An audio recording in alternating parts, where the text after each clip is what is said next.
लोटिया प हा लोटिया प महाकाल के लोगो लगा लो ए भौजी लोटिया प हा लोटिया प आरे कटे जाई कठिन डगरिया आरे थाकी ना तोहर शरीरिया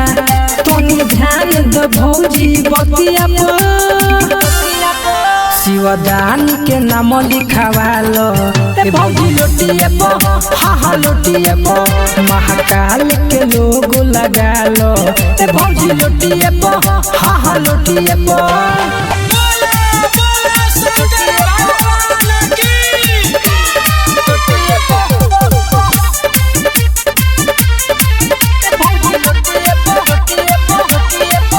जदि धरबू तू जल दिहे भोले बाबा फल नाही जिंदगी में दुखावा सताई हो मानवतिया हमार जिद करो ना बेकार कांवर ढोला से कान्हा ना छिलाई हो ए भौजी बुझलू जदि धरबू तू जल दिहे भोले बाबा फल नाही जिंदगी में दुखावा सताई हो मानवतिया हमार जिद करो ना बेकार कांवर ढोला से कान्हा ना छिलाई हो नहीं रोकी ना केहू टोकी सबसे पहले दर्शन होखी बोल बम वाला पिता ले लो छुटिया प शिवदानी के नाम लिखावालो ए भौजी लोटिया प हा लोटिया प महाकाल के लोगो लगा लो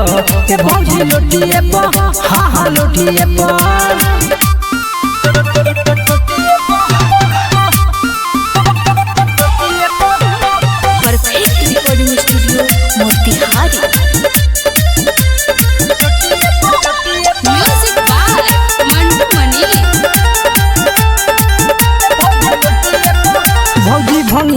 दूर अकेले भरपूर भोला भोला जी के बहुत पसंद हो कहे बिटू सनदी कहतानी हम ठीक हो जा भोला जी में आज तुम गन हो